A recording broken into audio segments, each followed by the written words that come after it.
10장 9절에서 10절 말씀.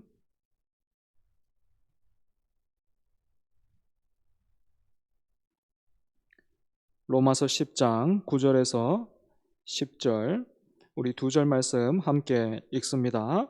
시작. 내가 만일 내 입으로 예수를 주로 시인하며 또 하나님께서 그를 죽은 자 가운데서 살리신 것을 내 마음에 믿으면 구원을 받으리라. 사람이 마음으로 믿어 의에 이르고 입으로 시인하여 구원에 이르느니라. 아멘. 지난 명절 연휴에 있었던 일입니다. 부모님과 대화 중에 울산에서 진주로 오는 건 내려간다라고 말하는 것이 좋을지, 아니면 올라간다라고 말하는 것이 좋을지, 어떻게 말하는 게 옳은가에 대해서 잠시 이야기를 나눈 적이 있습니다. 여러분 어떻게 생각하십니까? 지리적으로 본다면 우리가 우리나라 지도는 북쪽을 위쪽으로 해서 남쪽 이렇게 밑으로 그런 기준으로 우리가 지도를 보는데, 그런 어떤 지리적인 위치로 본다면 울산이 진주보다는 약간 더 위쪽에 위치해 있기 때문에 울산에서 진주로 내려간다 이렇게 말하는 게 맞을 것 같기는 한데, 그렇다고 해서 누가 진주로 올라간다 이렇게 말하는 사람이 있어도 딱히 꼬투리 잡을 것까지는 없다 싶습니다. 하지만 우리가 받은 이 구원과 관련해서는 이 상행선과 하행선에 대한 분명한 이해가 필요합니다. 우리가 받은 구원은요, 두 가지 관점에서 설명할 수 있고 또 두 가지 관점을 통해서 우리가 이해를 해야 합니다. 먼저는 초점을 하나님께 두고 하나님께서 우리를 택하시고 찾아오신 일로서 구원을 이해하는 것인데, 이때 강조되는 것은 하나님의 은혜와 사랑 그리고 신실하심입니다. 두 번째는요, 초점을 우리 편에 두고 우리 편에서 어떻게 하나님을 믿게 되었는가 하는 것을 말하는 것인데, 이때 강조되는 것은 순종과 충성과 열심 그리고 간절함입니다. 그런데 여러분, 여기서 중요한 게 있어요. 고속도로는요, 중앙분리대를 기준으로 해서 양방향 이렇게 차선이 나누어져 있지만 우리가 받은 구원에 있어서는 그런 중앙분리대가 없다라는 것입니다.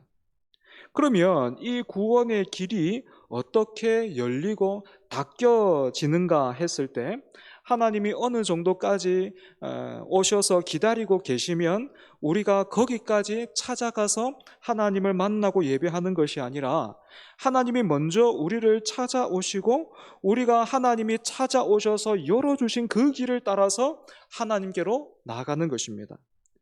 조금 더 복잡한 이야기가 될 수는 있겠지만, 여러분 바로 이 지점에서요, 복음주의와 또 개혁주의가 이렇게 갈립니다.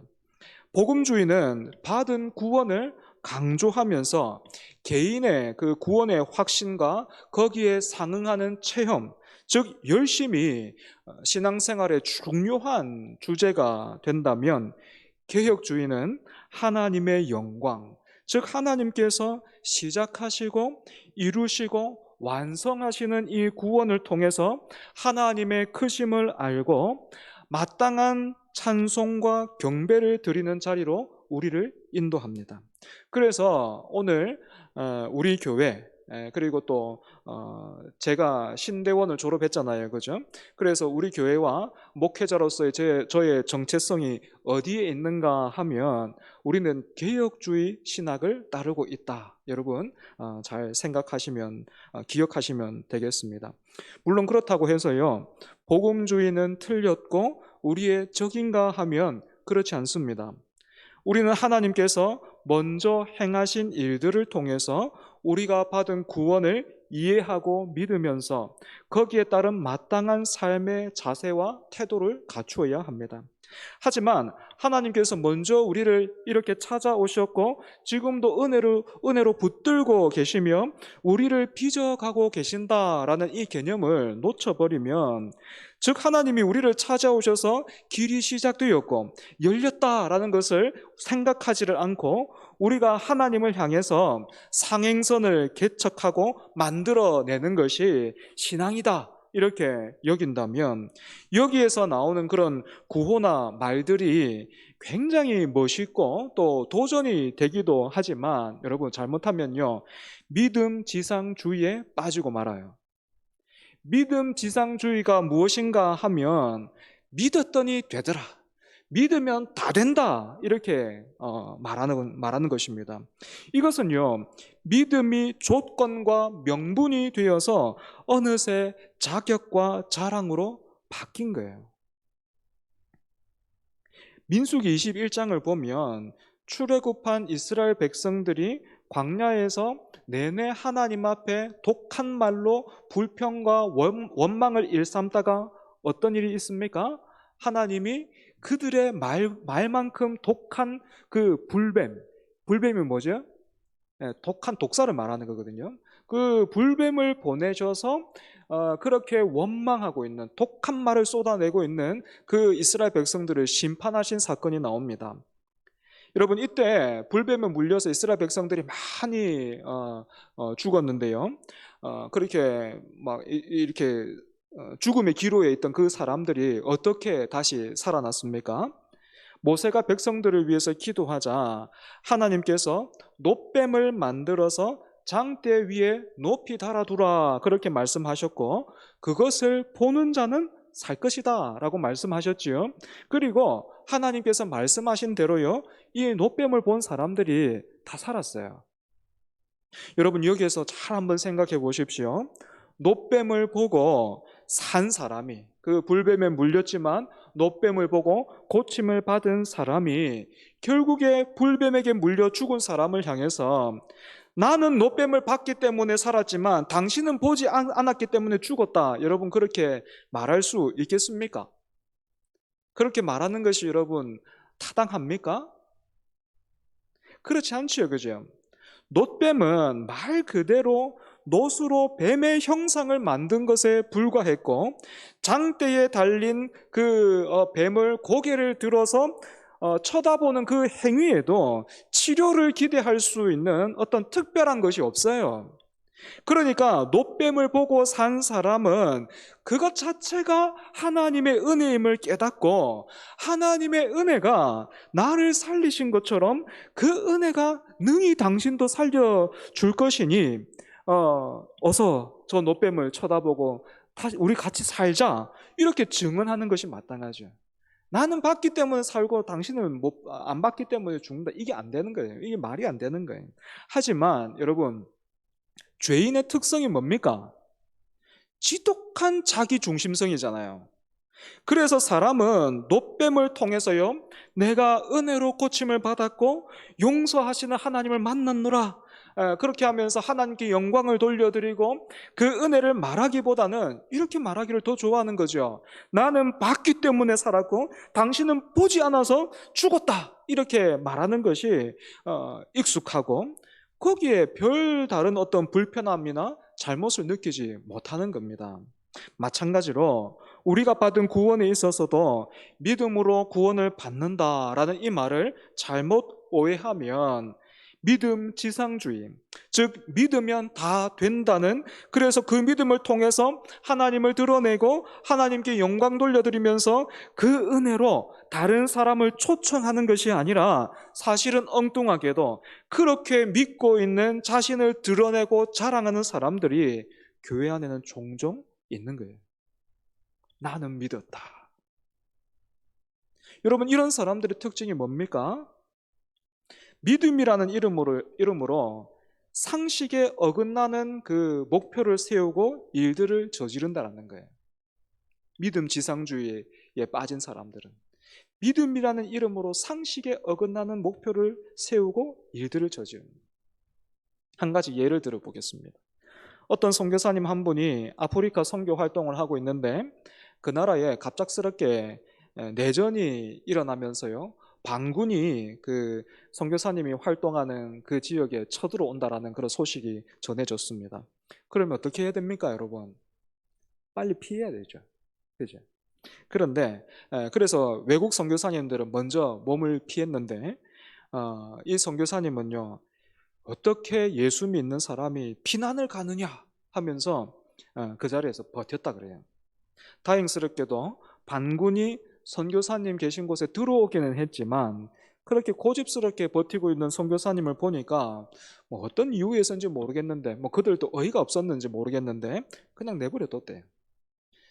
이후에 사건이 이렇게 일단락된 후에 피난을 떠났던 모든 외국 선교사님들이 돌아와서 부끄러워하면서 이 선교사님을 영웅처럼 그렇게 대우해 줬다고 합니다. 여러분, 우리가 신앙생활을 하다 보면 교회 안팎에서 이런 비슷한 영웅담을 많이 듣게 되는데요, 우리가 이런 이야기를 들을 때 여러분 잘 분별해야 합니다. 여러분, 하나님께서는요, 분명히 이 선교사님을 사용하셨어요. 위험 상황 속에서 지켜주시기도 하셨고, 또 다른 선교사님들에게 어떤 도전을 주는, 자신을 돌아보면서 도전을 주는 어떤 그런 통로가 되게 하셨습니다. 하지만 여러분, 그래서 이것이 믿음이고 다른 것은 다 틀렸다, 이것이 믿음이고 하나님께서 일하시는 유일한 단 하나의 방법이다라고 생각하면 안 되는 겁니다. 사지에서 죽음을 각오하는 것만이 믿음이고, 그런 상황에서 잠시 몸을 피하는 것은 불신앙이라고 생각해서는 안 된다라는 거예요. 아프면 기본적으로 병원에 가서 진단을 받아야 되는데, 의학의 도움 없이 나는 오직 믿음으로만 병을 고치겠다, 그렇게 하는 것은 위험한 생각이고, 동시에 하나님의 그 일반 계시를 무시하는 교만함이기도 합니다. 여러분, 기독교는요, 기본적으로 종말론적인 성격을 가지고 있어요.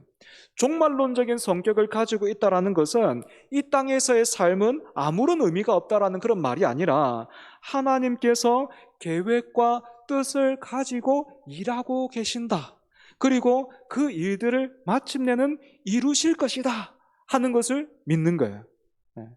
그저 그냥 일이 잘 되는 그걸 믿는 게 아니고, 하나님이 일하고 계신다 하는 것을 우리가 믿는 거예요. 하나님을 믿는다는 거예요. 그리고 하나님이 계획과 뜻을 가지고 계신다라는 것은요, 이런 말이에요. 계획과 뜻이 있는데 뒷짐을 지고 어디 한번 보자, 어이 저 오른쪽으로 가네, 저 왼쪽 가야 되는데 내 계획은 저거, 이게 아니고, 하나님이 계획과 뜻을 가지고 계신다라는 말은 목적과 완성까지 시간을 가지고 일하신다라는 그런 뜻이기도 합니다. 그러니까 여러분, 모든 것에는요, 목적과 완성에 이르는 과정이 있는 거예요. 과정이 있는 것입니다. 그런데 우리 한국교회, 그리고 또 이 한국교회에 속한 저와 여러분에게는 이 과정에 대한 이해가 사실 좀 부족한 것 같아요. 막 믿음으로 이렇게 간절히 구해서, 그래서 막 뜨거운 기도, 이런 건 뭐 전 세계적으로 1등인데 이 과정에 대한 이해가 많이 부족해요. 사랑하는 여러분, 무엇이든지 믿으면 된다라고 말하고 그렇게 되기를 기대하면서 사는 것은 사실 성경이 가르치는 방식과는 거리가 있습니다. 하나님은 우리에게 성경을 주셔서 하나님께서 일하시는 방법과 우리에게 무엇을 요구하시는가 하는 것을 알려주고 계세요. 그런데 종종 사람들은 다른 그 말씀을 여기도 보고 또 여기도 보고 이렇게 생각하고, 또 한번 이 전체에도 한번 비춰보고 뭐 이렇게 하지 않고, 그 여러 말씀 중에서 자기에게 유리해 보이는 몇 가지 구절만을 어떤 공식이나 주문처럼 만들어서 그렇게 붙드는데, 여러분, 이런 사람들에게 갈라디아서 6장 7절은 이렇게 경고하고 있습니다. 갈라디아서 6장 7절, 우리 같이 한번 읽어볼까요? 읽습니다. 시작. 스스로 속이지 말라. 하나님은 만홀이 여김을 받지 아니하시나니 사람이 무엇으로 심든지 그대로 거두리라. 제가 어려서부터 교회에서 자라오면서요, 종종 이런 이야기 들어본 것 같아요. 하나님도 꼼짝 못하게 하는 기도, 하나님의 보좌를 흔드는 기도, 무슨 비결, 무슨 방법. 사랑하는 여러분, 이런 것은요, 굉장히 조심해야 하는 부분입니다. 이미 구원에 관한 설명을 제가 수요일마다 격주로 해오면서 믿음이 어떻게 은혜인가 하는 것을 설명했지만, 이 믿음 자체만을 놓고 볼 때에도 성경은 이런 식으로 설명을 하고 있어요. 여러분, 오늘 본문 다시 한번 볼까요? 로마서 10장 9절에서 10절. 본문 다시 한번 우리가 읽어 보겠습니다. 자, 로마서 10장 9절에서 10절 읽습니다. 시작. 내가 만일 내 입으로 예수를 주로 시인하며 또 하나님께서 그를 죽은 자 가운데서 살리신 것을 내 마음에 믿으면 구원을 받으리라. 사람이 마음으로 믿어 의에 이르고 입으로 시인하여 구원에 이르느니라. 아멘. 여기서 우리가 방금 읽은 구절에서 나오는 어떤 믿음, 또 시인하는 고백, 이런 것들은 분명히 우리의 책임이고 우리의 결정인 것처럼 보입니다. 그래서 여러분들도 이미 잘 알고 계시겠지만, CCC라는 그 단체에서 만든 책자 중에 사형리라는 책자가 있잖아요. 그죠? 그 책자의 마지막 부분을 보면 이 로마서 10장 10절의 말씀이 인용되어 있는데, 입으로 시인하여라는 이 말씀을 그대로 구현해내기 위해서 전도하는 사람은 그 전도 대상자에게 영접 기도문을 따라 읽게 하고, 또 상대가 그 기도문을 끝까지 따라하면 그 사람에게 축하합니다. 당신은 구원을 받았습니다. 예수님의 자녀가 되었습니다. 하나님의 자녀가 되었습니다 하면서 구원을 선포하면서 가까운 교회에 나가서 신앙생활을 이어가라, 그렇게 안내하죠. 현재 한국 교회는 이런 전도 도구를 통해서 예수님을 만나고 또 지금까지도 신앙생활을 해오고 있는 사람들이 많이 있습니다. 하지만 이런 방식을 통해서도 믿는 자들이 생겼으니까, 즉 하나님이 이 일들을 통해서도 일하셨다고 해서 이것이 구원에 대한 정당한 이해인가 하면 그렇지는 않아요. 나는 읽었기 때문에, 나는 영접 기도를 따라 읽었기 때문에 구원을 받았다. 정당한 이해가 아니라는 거지. 여러분, 로마서 10장 11절에서 15절, 오늘 본문 바로 아래에 있잖아요. 그죠? 로마서 10장 11절에서 15절, 우리 같이 한번 읽어볼까요? 로마서 10장 11절에서 15절입니다. 있습니다. 시작. 성경에 이르되 누구든지 그를 믿는 자는 부끄러움을 당하지 아니하리라 하니 유대인이나 헬라인이나 차별이 없음이라. 한 분이신 주께서 모든 사람의 주가 되사 그를 부르는 모든 사람에게 부요하시도다. 누구든지 주의 이름을 부르는 자는 구원을 받으리라. 그런즉 그들이 믿지 아니하는 일을 어찌 부르리요? 듣지도 못한 일을 어찌 믿으리요? 전파하는 자가 없이 어찌 들으리요? 보내심을 받지 아니하였으면 어찌 전파하리요? 기록된 바 아름답도다 좋은 소식을 전하는 자들의 발이여 함과 같으니라. 아멘. 흔히 이 구절은요, 전도를 독려할 필요가 있을 때 인용되는 말씀입니다. 하지만 여러분, 오늘은 조금 다른 관점으로 이 구절을 한번 우리가 보기를 원합니다. 사도 바울은 예수를 듣지 않고서야 어떻게 믿을 수 있겠는가, 이렇게 묻고 있습니다. 여러분, 이것이 무엇을 말합니까? 그러니까 어서 가서 빨리 전하십시오, 이 말 이전에 우리의 믿음은 우리 안에서부터 나오는 것이 아니라 밖에서부터 온다라는 거예요. 우리의 믿음은 들음을 통해서 난다라는 것은 우리 안에 있던 것이 아니라는 거예요. 밖에서부터 온 것이라는 거예요. 그래서 보내심을 받지 않고 누가 가서 전하겠느냐 이렇게 이어지는 겁니다. 누가 보냈다는 겁니까? 하나님께서 보내셨다라는 거예요. 하나님이 기원이십니다. 하나님으로부터만 복음과 구원과 믿음이 시작되는 것입니다. 하나님이 복음을 누군가에게 주셔서 가서 전하라고 보내심을 받아서 그 사람을 통해서 내가 듣고 믿고 고백하게 되는 것입니다. 여러분, 이어서 우리가 성경 한 구절 더 보겠습니다. 고린도전서 1장 18절에서 20절 보겠습니다. 고린도전서 1장 18절에서 20절. 고린도전서 했는데 방금 로마서 읽었는데 성경 막 멀리 가시는 분들은 조금 성경을 더 가까이 하시기 바랍니다. 로마서 바로 뒤에 있잖아요, 그죠? 고린도전서 1장 18절에서 20절 함께 있습니다. 시작. 십자가의 도가 멸망하는 자들에게는 미련한 것이요 구원을 받는 우리에게는 하나님의 능력이라. 기록된 바 내가 지혜 있는 자들의 지혜를 멸하고 총명한 자들의 총명을 폐하리라 하였으니 지혜 있는 자가 어디 있느냐? 선비가 어디 있느냐? 이 세대에 변론가가 어디 있느냐? 하나님께서 이 세상의 지혜를 미련하게 하신 것이 아니냐. 아멘. 여러분, 이 전도가 미련하다라는 것은 여러분 그 21절에 보시면 우리가 읽진 않았는데 하나님의 지혜에 있어서는 이 세상이 자기 지혜로 하나님을 알지 못함으로 하나님께서 전도에 미련한 것으로 믿는 자들을 구원하시기를 기뻐하셨도다. 이렇게 되어 있는데 여러분 여기서 전도가 미련하다라는 것은 전도의 방법 그 자체가 미련하다라는 말이 아니라 믿음과 구원이 밖에서부터 왔다라는 것으로 우리가 만들어낸 내용이 아니다라는 거예요. 그런데 외모로만 사람을 판단하는 이 세상 사람들에게는 전도가 하나님께서 직접 하시는 것이 아닌 것처럼 보이는 거예요.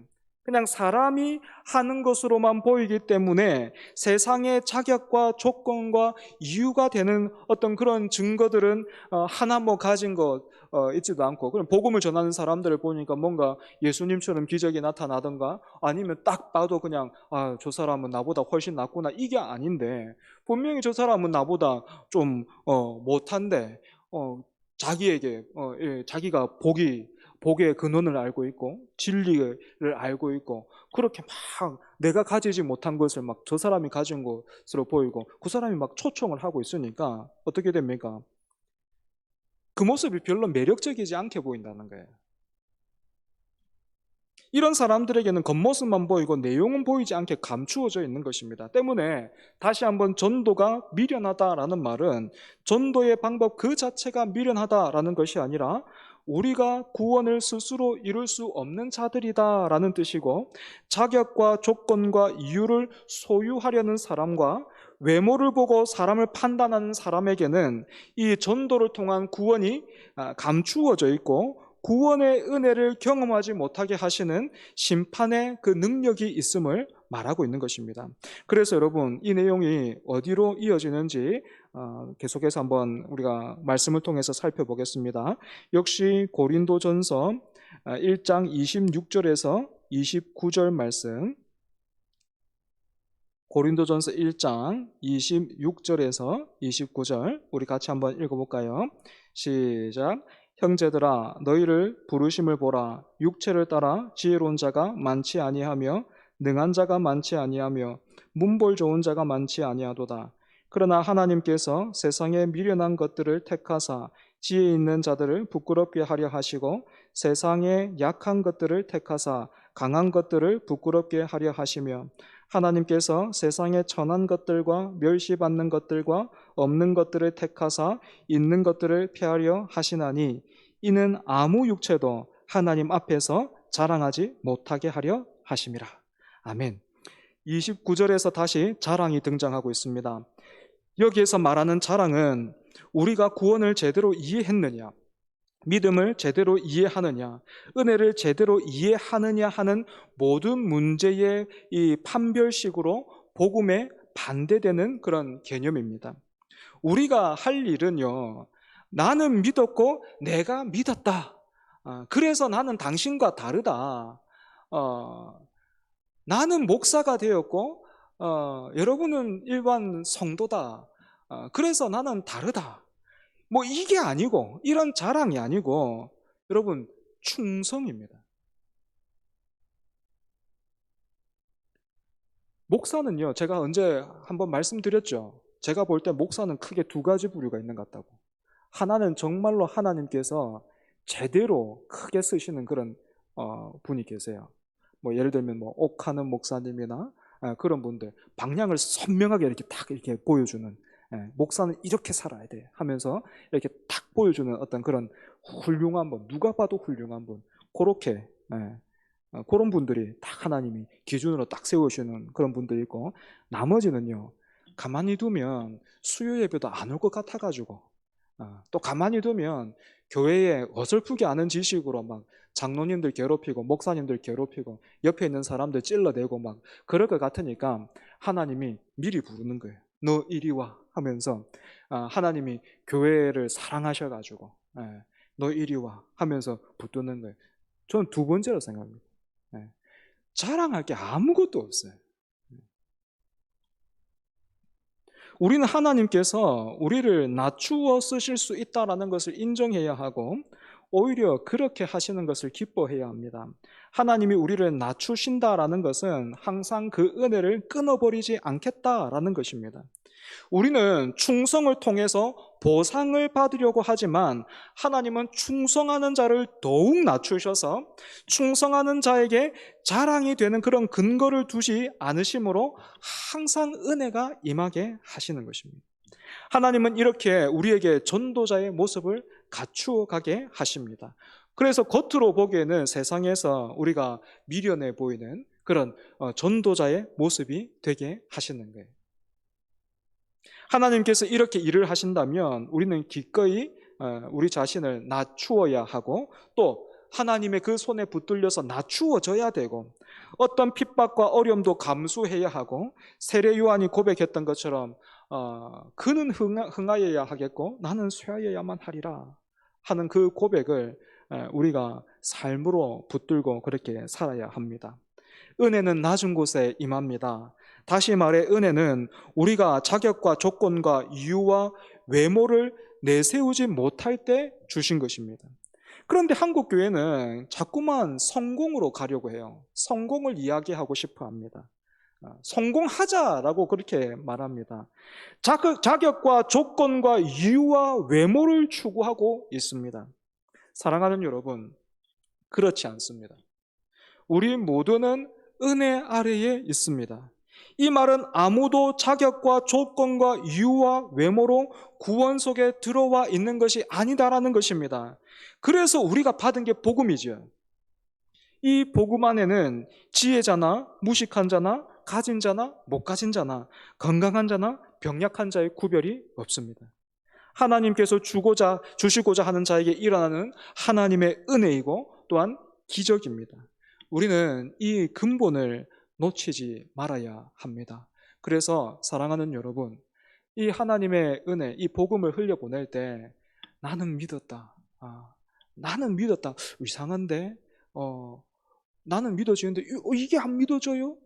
하면서 여러분, 그런 어떤 자랑이 아니라 우리가 이 믿음을 더 잘 이해해서 하나님이 우리를 찾아오신 그 길이 열려서 우리가 지금 이렇게 믿게 되었고, 우리 안에서 여전히 일하시는 그 성령 하나님을 통해서 우리가 이렇게 신앙생활을 하고 있으니 자랑할 것은 우리에게 아무것도 없습니다. 나는 믿었다 이게 아니에요. 나도 변화되게 하신 하나님, 나도 어둠 가운데 있었는데 그런 나도 건져 올려서 변화되게 하신 하나님, 그 은혜로 초청해야 합니다. 나는 못 믿겠어요. 독한데 교만한데, 아닙니다. 기도할 수 있어야 돼요. 나도 그랬어요. 당연합니다. 나도 예전에 못 믿었어요. 제가 기도하겠습니다. 같이 기도해요. 여러분, 그런 은혜의 사람 다 되시기를 바랍니다. 기도하겠습니다. 하나님, 말씀 앞에서 우리의 그 죄성을 다시 한번 보게 됩니다. 지금도 우리는 언제든지 나는 믿었습니다. 나는 이렇게 수고하고 애를 썼고 또 남들이 하지 않은 일들 했습니다. 그래서 이거 얻었고 이런 결과를 받고 또 이렇게까지 되었습니다. 말하고 싶어 합니다. 심지어는 구원에 있어서도 우리는 나는 믿었습니다. 나는 이게 다 믿어집니다. 그런데 왜 이게 안 믿어지나요? 참 강팍하군요. 참 이상한 일입니다. 그렇게 말하면서 은근히 나를 내세우고 또 나를 자랑하기를 기뻐하고 거기에 참 익숙해져 있습니다. 하나님, 우리를 고쳐 주시옵소서. 우리를 변화시켜 주시옵소서. 참된 그 믿음, 이 믿음의 근본, 이 믿음의 기초를 우리가 잘 닦고 이해해서 언제든지 그 믿음을 통하여 우리가 복되신 하나님, 복되신 우리 주 예수 그리스도 가리켜 보이며 사람들을 초청할 수 있는 우리가 되게 하여 주시옵소서. 내가 봤기 때문에, 노뱀을 봤기 때문에 불뱀에 물렸어도 살았고, 그것이 아니라 하나님이 나를 용서하셨기에, 나에게 은혜 베풀어 주셨기에 내가 살았습니다. 나는 불뱀에 물린 만큼 그렇게 독한 사람이었는데 그 은혜가 나를 찾아와 살렸습니다. 당신도 살 수 있습니다. 전할 수 있는 그 은혜와 사랑을 전할 수 있는 우리 모두가 되게 하여 주시옵소서. 사랑하는 우리 성도들, 예배를 마치고 또 가정으로 돌아갑니다. 돌아가는 발걸음도 하나님께서 지켜주시고 또한 내일부터 시작되는 그 삶에서 믿는 사람으로 하나님 삶의 예배를 하나님 앞에 올려드리는 우리 모두가 되게 하여 주시옵소서. 예수님 이름으로 기도합니다. 아멘.